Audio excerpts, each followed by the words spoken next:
안녕하세요. 고독한 낭독회에 와주신 여러분들 반갑습니다. 오늘 고독한 낭독회에서는요, 재밌어서 밤새 읽는 진화론 이야기라는 책 준비하였습니다. 1858년 런던에서 생물은 생활 환경에 적응하면서 단순한 것부터 복잡한 것으로 진화를 하며 생존 경쟁에 적합한 것이 살아남고 그렇지 못한 것은 도태된다는 다윈의 자연 선택설이 발표됩니다. 이는 당시 생명은 신으로부터 창조되었다는 창조론의 사회에서 큰 논쟁을 일으키게 되는데요. 우리가 한 번쯤은 들어본 이 자연 선택설, 진화론, 창조론, 막상 책을 펼치자니 그 방대함의 엄두가 나지 않습니다. 그래서 오늘 가져온 재밌어서 밤새 읽는 진화론 이야기라는 책은요, 이 세상에 어떻게 다양한 생물이 존재하며 언제부터 자신에게 적합한 조건을 가지게 된 건지, 진화론이 탄생하고 밝혀지기 전까지의 과정을 지루하지 않고 흥미롭게 풀어낸 책인데요. 어렵게만 생각했었던 생물의 진화에 대한 이야기를 재미있게 알려주기 때문에 하나의 입문서가 되어줄 수 있을 것 같습니다. 책에서는 진화론의 탄생 과정과 이야기를 담은 부분부터 유전적인 변이와 법칙을 다룬 부분, 진화론이 해결해야 할 문제들과 진화학의 사명을 다룬 부분으로 총 3가지의 갈래로 나뉘는데요. 오늘은 첫 번째 파트인 진화론의 탄생 과정과 이야기 부분을 발췌 낭독할 예정입니다. 저도 이 책을 읽고 좀 어렵게 생각하면서 겁냈었던 진화론에 대해 한 발자국 다가간 느낌이 들었는데요.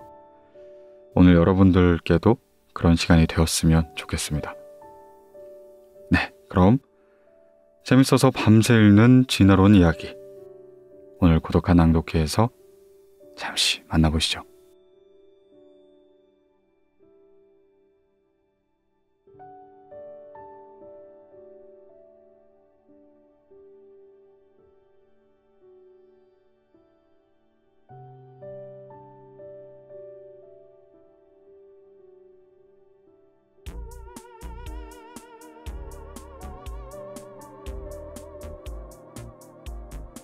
서문.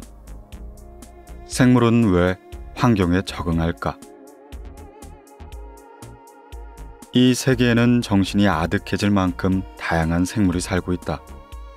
박테리아처럼 눈에 보이지 않는 작은 생물부터 고래처럼 거대한 동물까지 실로 수많은 생물이 존재한다.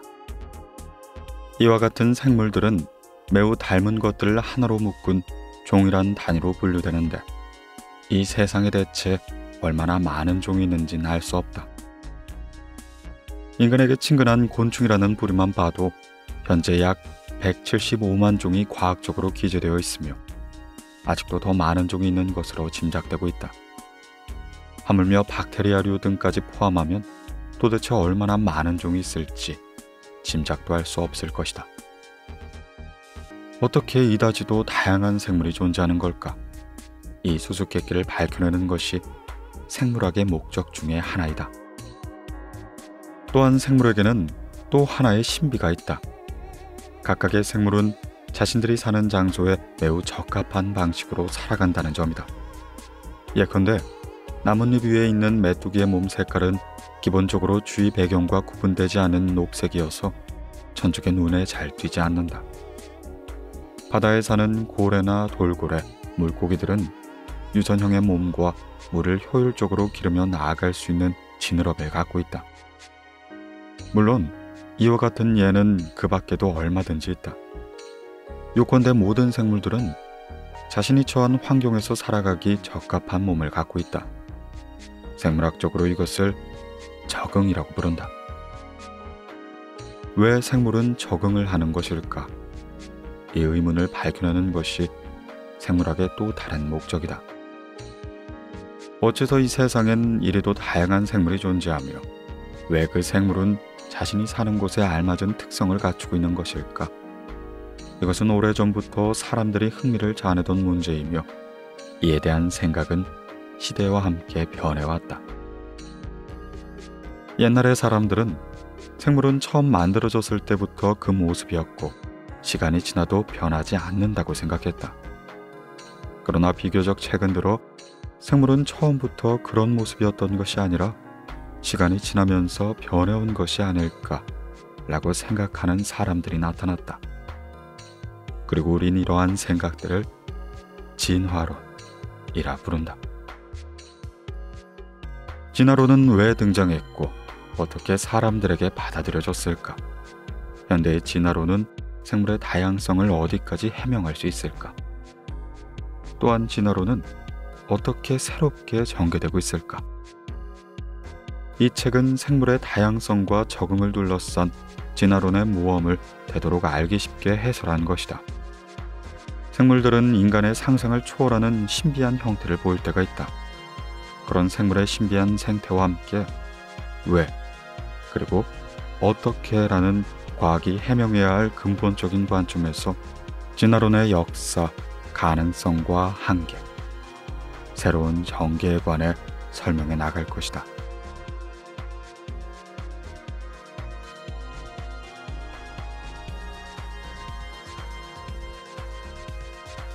제1장 탄생, 최초의 진화론. 신의 업적을 경배하라. 진화라는 말이 옛날부터 있었던 것은 아니다. 아니, 생물학에서 진화라는 말이 등장한 시기는 고작해야 약 250년 전이다. 그전엔 생물은 시간이 지나도 변하지 않는다고 생각했기 때문이다. 물론 사람들은 이 세상에 매우 다양한 생물이 있다는 사실, 그리고 생물이 각자의 환경에 적응한 이유를 알고 싶어 했다. 그러나 그 이유를 설명하는 것은 그리 쉬운 일이 아니었다. 사람들은 모르는 것은 모른다고 솔직하게 인정하는 대신 자의적으로 해석함으로써 마치 문제를 해결한 것처럼 처리하는 방법을 선택했다. 이 세상엔 왜 그렇게 되었는지 알 수 없는 문제가 많다. 가령 옛날 사람들은 어떻게 우리가 이 세상에 존재하는지, 왜 때때로 태양이 어두워지는지, 왜 나쁜 병이 유행하는지 등의 문제에 대해 전혀 알지 못하였다. 물론 이러한 문제는 현재에도 존재한다. 왜 빛의 속도는 초속 30만 킬로미터인지, 우주와 관련된 다양한 정수는 왜 그런 값을 갖는지 등에 대해선 여전히 그 이유는 알지 못한다. 그렇다면 제대로 설명할 수 없는 문제를 어떻게든 설명하고자 할 때 가장 간단한 방법은 무엇일까? 그것은 다른 것을 끌어들이는 것이다. 요컨대 전지전능한 신이 그렇게 만들었다고 말하면 되는 것이다. 나쁜 일이나 무서운 일이 일어나면 신의 분노 때문이라고 말하면 그만인 것이다. 지구에 살아가는 어떤 민족이든 창세의 신화가 있기 마련이다. 우주나 세계가 창조되는 과정을 설명하는 신화는 언제나 신이 등장한다.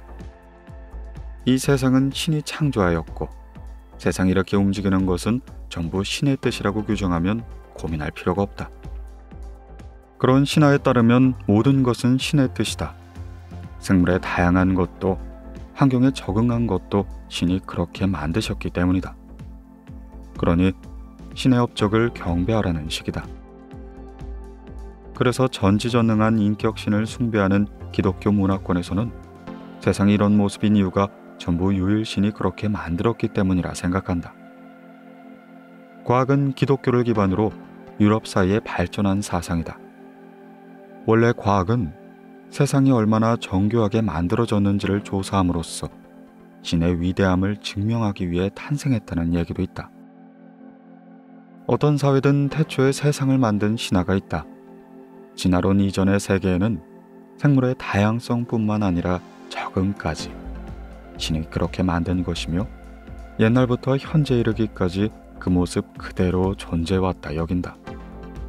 한마디로 진화라는 개념 따위는 존재하지 않는 게 되는 것이다.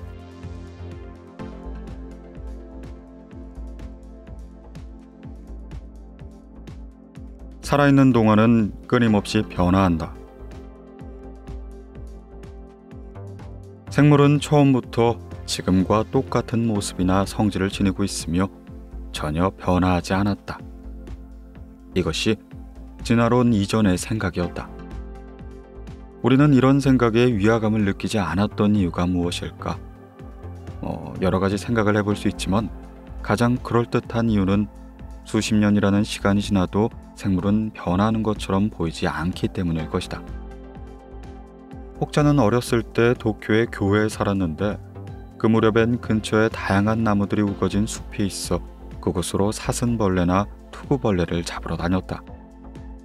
그로부터 수십 년이 지난 지금은 연구 재료로 톱 사슴벌레를 사용하고 있는데 내가 어렸을 때 본 것과 똑같이 생겼고 언제 어디에 살며 무엇을 하는지와 같은 생태적인 성질까지 변화가 없다. 가령 독자 여러분 중에 증조 할아버지가 인간이 아닌 사람이 있는가? 아마 없을 것이다. 톱사슴벌레는 태어난 지 1년 정도가 지나면 성충이 되므로 수십 년이면 수십 번의 세대 교체를 반복했을 테지만 그 모습이나 성질엔 전혀 변화가 없는 것처럼 보인다. 물론 이것은 이 톱사슴벌레에만 해당되는 이야기가 아니다. 대부분의 생물들은 수십 년이란 시간이 지나는 동안 전혀 변하지 않는 것처럼 보인다. 하물며 옛날 사람들의 수명은 기껏해야 50에서 60년이었으므로 평생을 사는 동안 서서히 일어나는 생물의 변화를 관찰하기란 불가능에 가까웠을 것이다. 이러한 상황들로 하여금 과거의 사람들은 생물은 시간이 지나도 변하지 않는다고 생각한 것이 오히려 자연스러운 상황이 아닐까. 기독교의 성서엔 지구가 창조된 것이 불과 수천 년 전의 일이며 그때의 신이 모든 생물을 만들었다고 기록되어 있다. 경건한 기독교인이라면 성서의 내용을 의심하는 것은 곧 신을 의심하는 것과 같다. 따라서 수십 년이란 시간 동안 변하지 않은 생물들이 수천 년 전에도 지금의 모습과 똑같다고 생각하는 건 가히 이상한 일이 아닌 것이다. 이것이 진화론 이전에 형성된 생물관이었다. 그런데 사실 거의 모든 생물은 아주 짧은 시간 동안 변화를 거듭한다. 이것은 성장 혹은 노화라고 부르는 현상이다. 10년 전의 여러분과 지금의 모습이 똑같을까? 아마 다를 것이다. 10년 전의 사진을 보면 이때는 젊었었지 라든가 이때는 애였구나 라고 생각하는 것이 보통이다. 살아있는 생물도 마찬가지다. 새들은 알, 새끼새, 어린새, 성년새의 순서로 성장하며 곤충들은 알, 유충, 성충과 같은 식으로 성장한다. 박테리아조차도 분열한 직후에 분열하는 일이 없으며 어느 정도 자란 다음에야 분열을 시작한다. 이로써 생물은 일생 동안 반드시 성장을 하며 시간과 함께 변화를 하는 것이다. 그렇다면 왜 모든 생물은 성장을 할까? 분열해서 증가하지 않은 박테리아 등은 성장하지 않고 분열만 하면 몸이 점점 작아지므로 성장하는 과정이 필요한 것이다.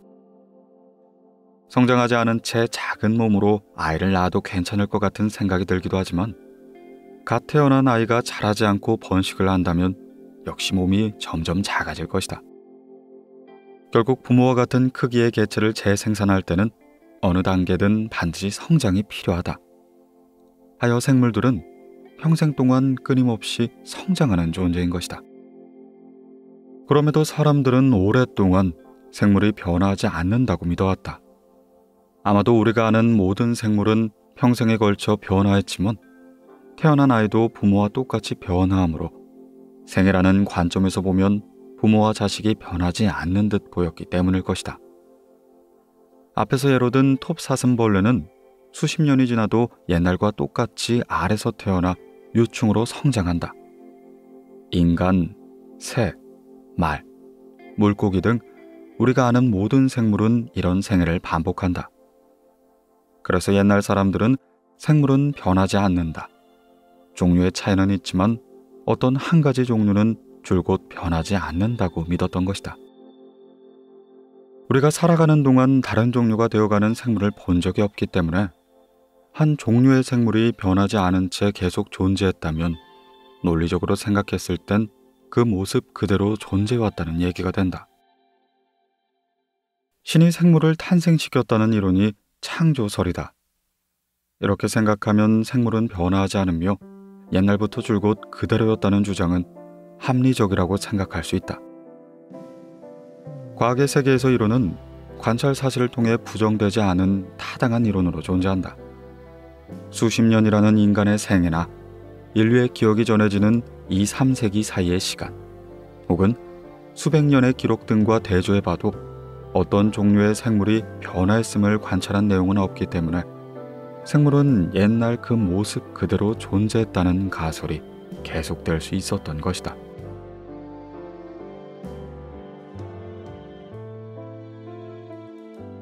생물은 세대를 초월해 변화할까? 사람들이 세상에 조금씩 알게 됨에 따라 세상이 처음 시작될 때 다양한 생물이 만들어졌으며 이후 줄곧 변화하지 않았다 라는 가설을 적용할 경우에 앞뒤가 맞지 않는 부분이 생기기 시작했다.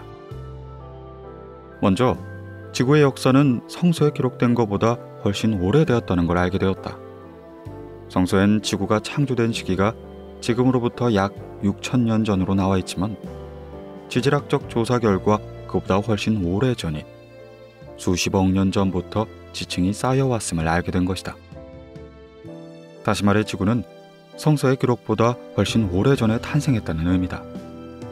또 그 오래된 지층에서 식물이나 물고기 등의 화석이 발견되었고 지층이 새로 쌓임에 따라 파충류와 새, 포유류의 순서로 화석이 나타난 것이다.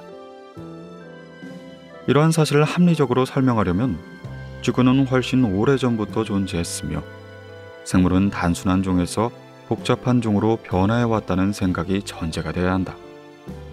이로써 진화에 대한 생각이 싹을 틔우게 된 것이다. 허나 창조설 측의 반론도 만만치가 않다. 그들은 신의 지금 모습 그대로 세상을 만들었다고 주장했다. 요컨대 지구는 수십억 년의 역사를 지닌 것처럼 보이는 형태로 이 수천 년 전에 만들어졌으며 화석 생물들은 지구상에 실제로 살았던 것이 아니라는 반론인 것이다. 이와 같은 반론에 대해 논리적으로 반박하기 어렵다. 따라서 이 주장이 틀렸음을 증명할 수는 없는 것이다. 현재도 창조설을 믿는 사람들은 이와 같은 주장을 하면서 진화를 바탕으로 한 생물관을 부정하고 있다. 여담이지만 과학적으로 무엇은 없다라는 걸 증명하는 건 불가능하다. 무엇은 있다의 경우만 그것이 있음을 증명할 수 있다.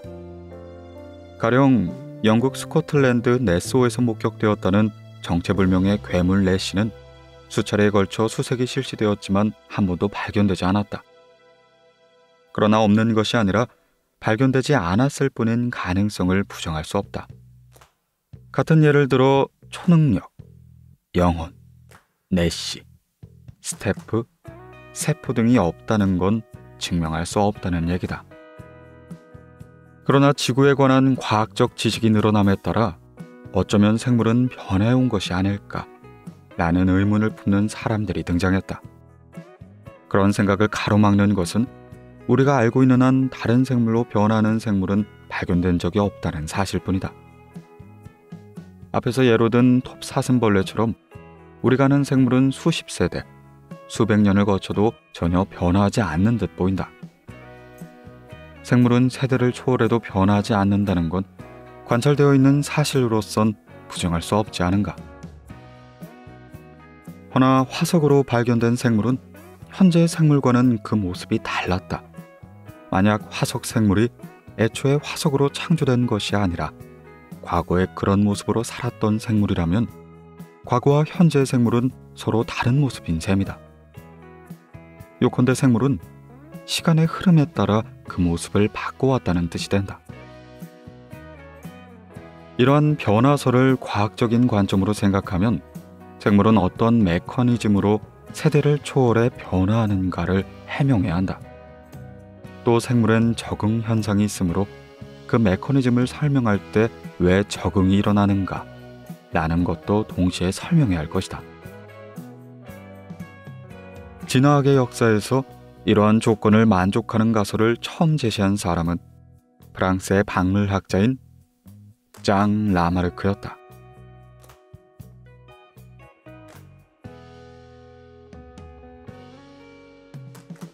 최초의 진화론, 라마르크의 용불용설. 장 라마르크는 찰스 다윈보다 조금 먼저 활약한 박물학자다.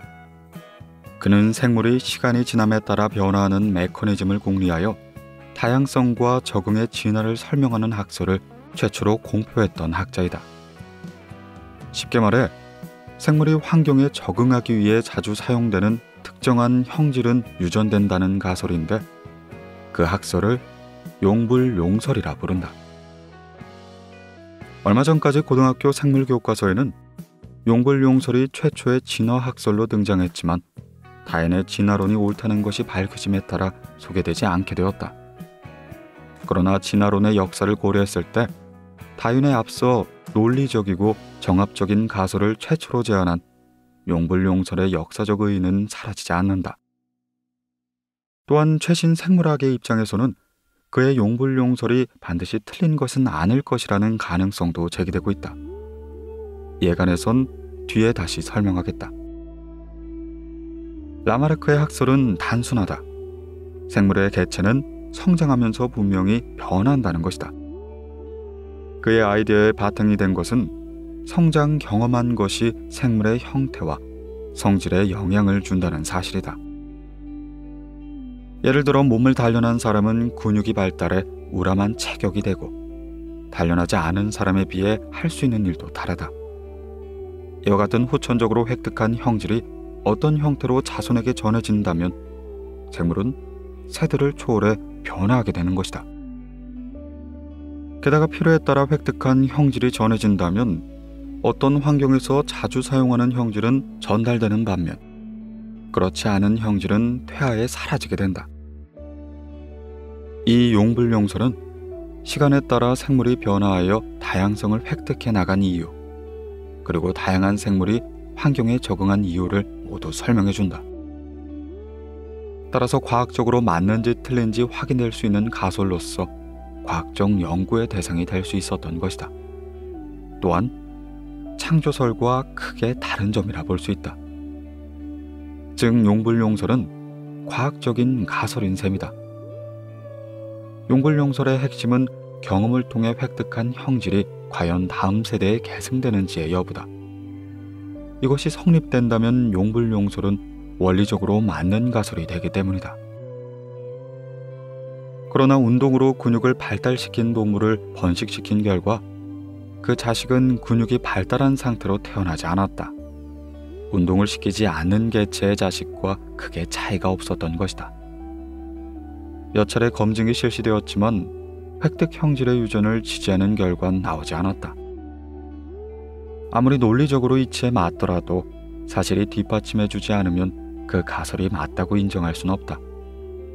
그래서 라마르크의 용불용설은 과학적 가설로서의 정당성을 인정받지 못했다. 물론 그렇다고 해서 라마르크가 제시한 용불용설이 과학사적인 의의가 사라진 것은 아니다.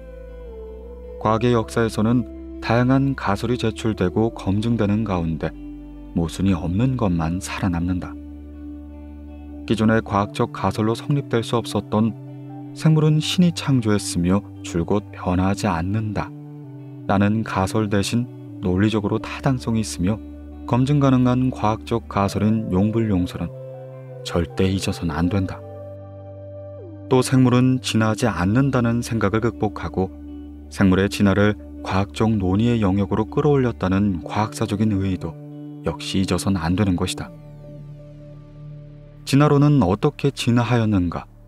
라는 관점에서 볼 때 라마르크의 용불용설은 최초의 진화론이자 진화학을 추구한 사람들에겐 커다란 사건인 것이다. 그리고 그 뒤를 이어 진화론의 최고 스타인 다윈이 등장했다.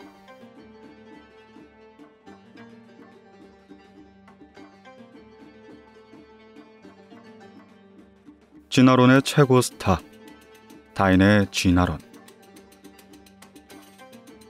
다윈이 진화론 최고의 스타인 이유는 세계 최초로 이론적으로나 사실적으로나 모순이 없는 이론, 즉 생물의 다양성과 적응을 설명하는 이론을 발견했기 때문이다. 라마르크의 용불용소는 논리적으로 가능하지만 안타깝게도 관찰 사실로는 불가능했다. 다인의 가설은 대략 200년에 걸쳐 살아남았으므로 논리적으로 정합성이 있고 사실과 합치하는 위대한 발견이라 할 수 있다. 과학의 역사에서는 아인슈타인의 상대성 이론과 맞먹는 커다란 발견인 셈이다. 과연 다인은 이것을 어떻게 탄생시켰을까? 다인은 1809년 영국의 어느 유복한 가정에서 태어났다. 그의 젊은 시절 꿈은 의사였는데 꿈을 펼쳐가던 중에 생물에 흥미를 느낀 다인은 다양한 생물을 관찰하고 조사하게 되었다. 그리고 자신의 사고방식에 커다란 영향을 끼친 책 한 권을 만나게 된다.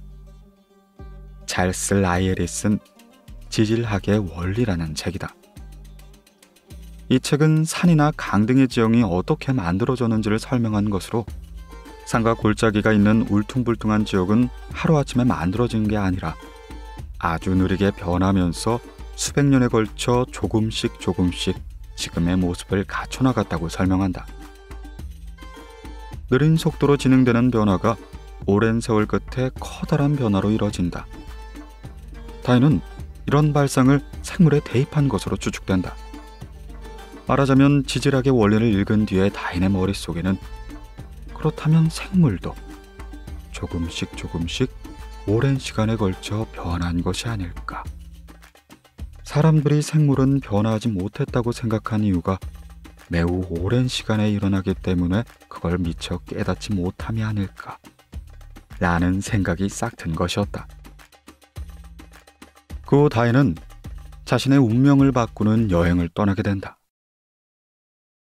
그가 22세 때 대의사이자 박물학자 자격으로 영국 해군의 측량선 비글호를 타고 탐험 여행에 나서게 된 것이다. 이 여행에서 그는 그때까지 한 번도 본 적 없는 다양한 생물들을 만났다. 항해 도중에 만난 생물들은 다인에게 생물은 변한다는 확신을 심어줬고 그 배경에 있는 진화의 원리를 발견하는 계기가 되었다. 특히 갈라파고스 제도에서 만난 두 생물은 다인의 진화론에 커다란 영향을 끼쳤다 알려져 있다. 하나는 다윈의 핀치라고 불리는 작은 새이고 다른 하나는 거대한 갈라파고스 코끼리 거북이였다. 갈라파고스 제도는 19개의 섬으로 이루어졌으며 중앙아메리카 에콰도르 연안에서 965km 떨어진 해상에 있다. 이렇게 본토로부터 멀리 떨어지는 까닭에 갈라파고스 제도에 있는 생물은 본토에서 여러 차례 걸쳐 건너와 각각의 섬에 정착한 것이 아니라 한 번에 제도로 들어와서 이후 각 섬으로 널리 분포되었다고 생각하는 것이 더 자연스러울 것이다.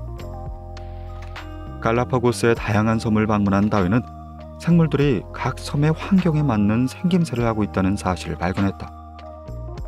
그중 핀치는 모든 섬에 있었는데 각 섬의 핀치마다 생김새가 미묘하게 다른 것이다.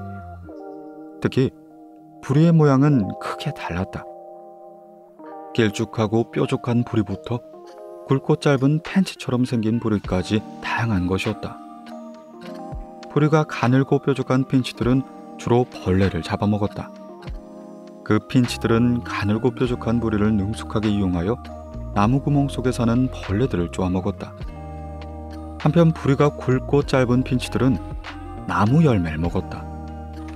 부리가 팬츠처럼 두꺼워 딱딱한 나무 열매를 능숙하게 깰 수 있었던 것이다. 이러한 관찰 결과는 핀치가 자신이 사는 환경에 적합한 부리를 가졌음을 보여준다. 물론 이것이 창조설의 부종으로 이어지진 않는다. 어쩌면 부리가 가는 핀치와 굵고 짧은 핀치가 독립적으로 그 섬에 날아갔을지도 모르기 때문이다. 그러나 몸이 무거워 전혀 헤엄치지 못하는 코끼리 거북이에서도 같은 현상이 발견된다면 이는 어떻게 설명할 수 있을까? 코끼리 거북은 몸 길이가 1m가 넘는 거대한 육지 거북으로 주로 초원이나 얕은 물가에 산다. 이 코끼리 거북 또한 각 섬에 사는 거북이마다 등껍질 앞부분의 모양이 다른 것이다. 땅에 먹이가 되는 풀이 많아 목을 높이 뻗을 필요가 없는 섬에선 코끼리 거북은 등껍질의 앞부분이 움푹 들어가지 않아 목을 높게 치켜들 수가 없었다. 그러나 건조한 기후 때문에 풀이 거의 자라지 않아 단단한 선인장을 주식으로 삼아야 하는 섬에선 목을 높이 치켜들 수 있도록 등껍질의 앞부분이 움푹 들어가 있는 것이 아닌가. 이처럼 코끼리 거북 또한 절묘하게 환경에 적합한 형질을 가지고 있었다. 코끼리 거북은 헤엄을 칠 수 없기 때문에 물에 빠지면 죽고 만다. 핀치처럼 부리 모양이 다른 종이 여러 번에 걸쳐 각각의 섬으로 건너갔다 생각하긴 어렵다. 하여 이 갈라파고스 코끼리 거북은 다인의 진화론에 중대한 역할을 했던 셈이다. 그러나 이러한 사실만으론 오늘날 우리가 상식으로 여기듯 생물이 환경에 적응해 진화했다고 말할 수 없다. 이를테면 신이 핀치와 코끼리 거북을 그렇게 창조했다는 설명 또한 관찰 사실과 일치하기 때문이다. 앞에서도 이야기했지만 창조설은 어떠한 사실과도 모순되지 않는 까닭에 원리적으로 증거를 제시해 부정하기란 불가능한 가설이다. 어떤 관찰 사실을 들이대도 신이 그렇게 만드셨다 라고 말하면 그만이기 때문이다. 어쨌든 당시의 사람들은 대부분 창조설을 믿었으며 다인도 당연히 그런 신앙 속에서 성장을 했다. 생물이 변화한다는 인식 자체가 없었기 때문에 오늘날 우리가 당연하게 생각하는 진화의 사실과 그 기능에 대한 가설은 누구도 알지 못하는 미지의 세계였다. 비유하자면 다윈조차 깊은 우물 속에 살고 있어 바깥 세상이 보이지 않기 때문에 우물을 통해 보이는 하늘의 모습을 바탕으로 바깥 세상을 유추한 셈인 거다. 세상엔 극소수지만 아무도 모르는 걸 간파하는 탁월한 능력을 가진 사람이 있다. 다윈이 그런 위대한 인물인 것이다. 핀치와 코끼리 거북을 만나게 된 비글호의 여행이 즉시 진화론으로 이어진 건 아니지만 그 영향은 그의 마음속에 확실히 새겨졌다. 라이엘이 지질학의 원리에서 주장한 것처럼 다인의 진화 사상도 느리지만 차곡차곡 쌓인 끝에 결국 자연 선택설로 모습이 드러난 것이다.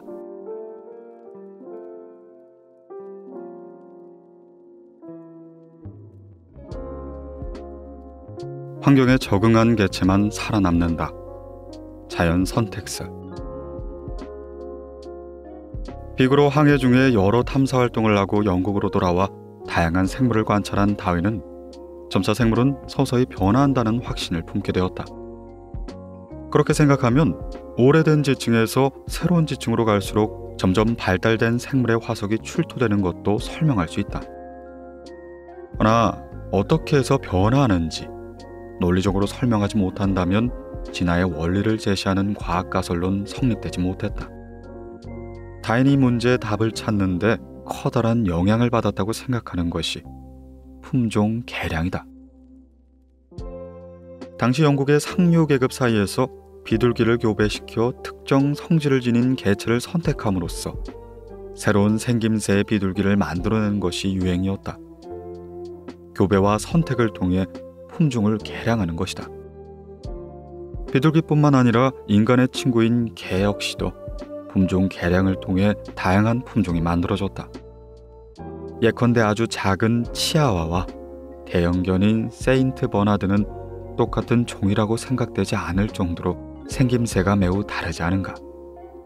이러한 예는 어떤 생물에 대해 교배와 선택을 거듭하면 특정한 형질을 만들어낼 수 있다는 것, 즉 인위적인 선택을 반복하면 원래 형태에서 다른 형태로 바꿀 수 있음을 명확히 보여줬다.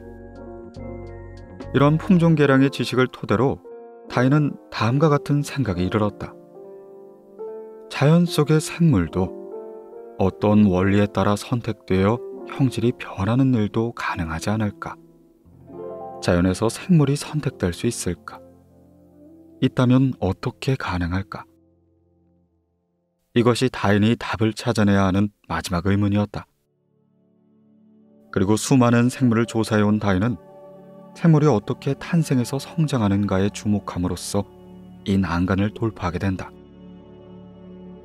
생물은 혼자서 살아가지 않는다. 같은 종류의 다른 개체와 교배함으로써 자식을 낳는다. 요컨대 같은 형질을 지닌 종이라고 부르는 집단을 이루며 생활나는 것이다. 또한 태어나는 수많은 자식이 전부 성장하는 것이 아니다. 병이 들어 죽기도 하고 다른 생물에게 잡아먹히기도 하면서 극히 일부의 개체만이 어른으로 성장한다. 그리고 이 자식들 사이엔 미묘한 형질의 차이가 있다.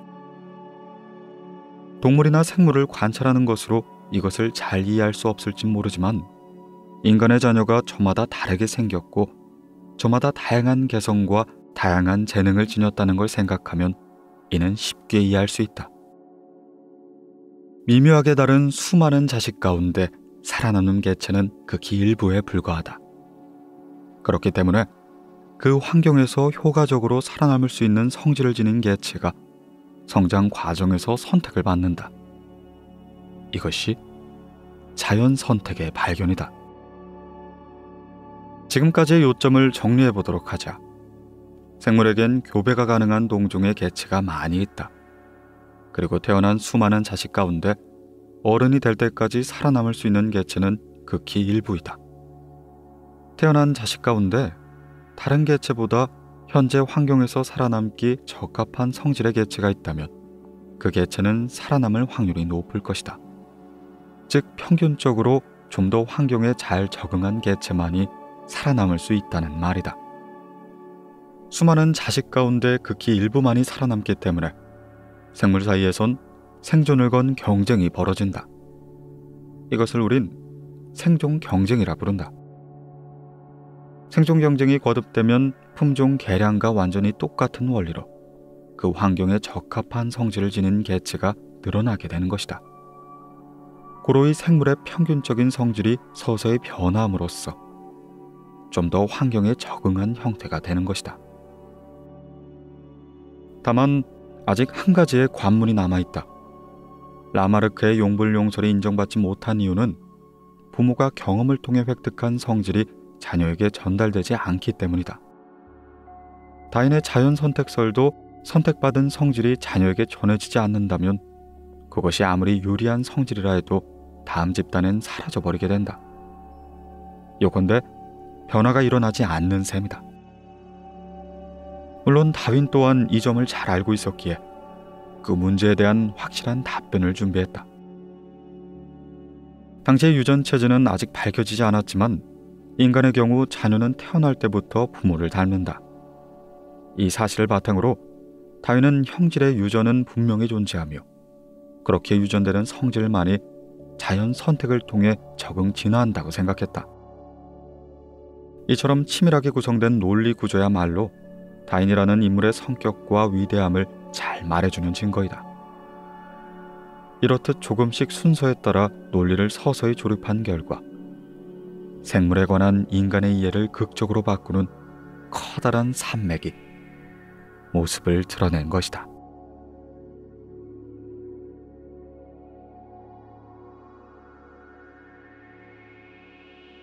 신의 존재는 필요 없다. 다윈의 종의 기원 발표.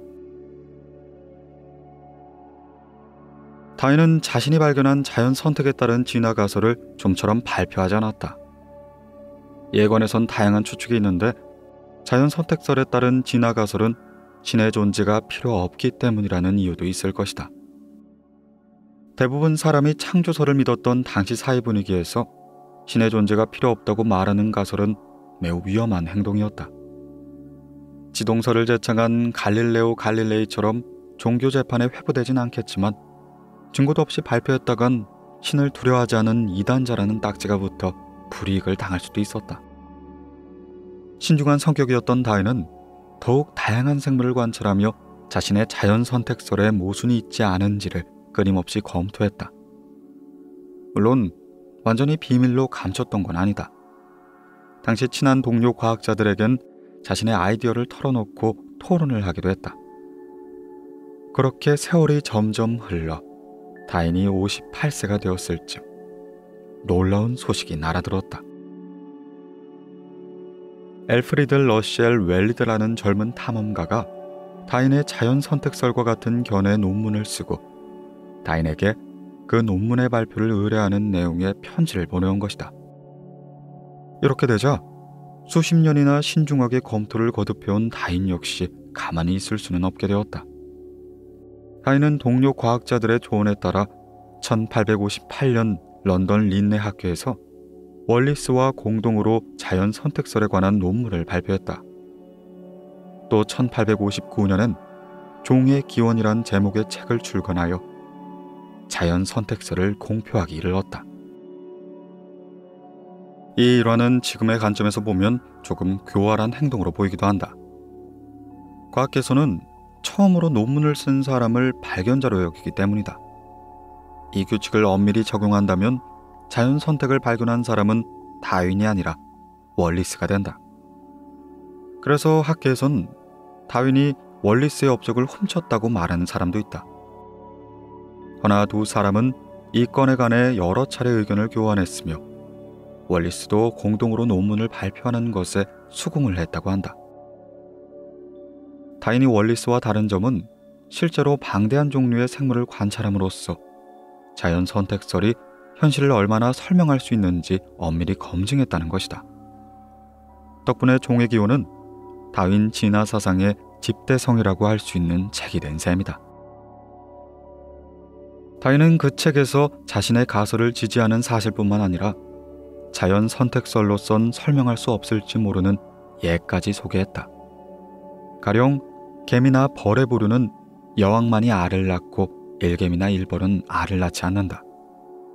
자연 선택설의 관점으로는 자식이 알을 낳지 않는데도 어떻게 일을 하는 성질이 다음 세대로 전해졌는지는 설명할 수 없다. 아무리 과학자라 해도 자신의 이론에 불리한 사실은 외면하는 경향이 있는데 다윈은 이 사실을 솔직하게 인정한 뒤에 벌이나 개미의 존재는 자연 선택설로는 설명할 수 없을지도 모른다고 쓰기 시작했다. 다윈의 이런 자세와 저서의 내용은 자연 선택설을 널리 인식시키기에 충분했다. 훗날 월리스는 다윈이야말로 자연 선택설의 재창자로서 손색이 없는 사람이라 말하였다. 참고로 현대의 진화 이론에선 벌이나 개미의 유전 현상을 설명할 때 일개미나 일벌이 여왕의 자식이라는 점을 근거로 내세운다. 즉 알을 낳지 않고 일하는 성질을 관장하는 유전자가 여왕에게도 있어 여왕을 통해 그 성질이 다음 세대로 계승된다는 것이다. 말하자면 혈연자를 경유한 자연 선택으로 설명하는 것이다. 종의 기원은 발매가 되자마자 매진되었을 만큼 큰 반향을 일으켰다. 다윈의 진화론은 신의 존재 없이 생물의 다양성과 적응을 설명할 수 있기 때문이었다. 과학계에서는 다윈의 명석한 논리가 금세 받아들여졌지만 일반인들은 반신반의했다. 특히 교회 관계자들은 매우 비판적이어서 종의 기원을 신을 모독하는 추문으로 취급했다. 인간은 신이 만드신 가장 높은 지의 생물이라는 교회의 가르침과는 전혀 다른 생물관을 제시했기 때문이었다. 다윈의 설이 옳다면 인간 역시 아마도 원숭이가 진해서 탄생했을 뿐 특별한 존재가 아니게 되는 것인데 이에 대한 당시의 대중들의 심리적 거부감이 엄청나 당시의 신문엔 원숭이의 몸에 다윈의 얼굴을 그림으로써 진화론을 조롱거리로 만드는 풍자가 실기도 했다. 이러한 상황에서 진화론을 어떻게든 공격하려 했던 교회는 진화론 비판을 거듭했고 마침내 교회와 진화론자가 직접 대면해 경론을 벌이는 날이 찾아왔다. 1860년 6월 수많은 청중이 빽빽히 들어찬 회의장에 당시 옥스퍼드의 주교 샘웰 윌버포스가 교회 측의 대표로 등장했다. 이 자리에서 그는 이런 말을 했다고 한다. 여러분, 진화론에 따르면 우리는 그저 흉측한 원숭이의 자손이 됩니다. 이런 이야기를 인정할 수 있겠습니까? 절대로 인정할 수 없을 것입니다. 당시에 다윈은 병을 앓고 있었기 때문에 진화론자 측의 대표론 다윈의 친구이며 훗날 다윈의 불독이라는 별명으로 불린 토머스 헉슬리가 등장했다. 이에 그는 그렇소. 그렇다면 저는 논리적으로 생각하면 완전히 수긍할 수 있는 이야기를 믿지 못하겠다고 부정하는 머리가 딱딱한 인간이기보단 논리를 인정할 수 있는 흉측한 원숭이의 자손이 되겠소. 라는 말로 받아치게 된다. 그러자 평소에 오만한 설교만 늘어놓던 교회 친절머니 내던 청중들은 헉슬리에게 박수갈채를 보내기 시작했다. 이 이야기는 순식간에 대중들에게 널리 퍼지게 되었고 이후 사회는 점점 다윈의 진화론을 받아들이게 된다.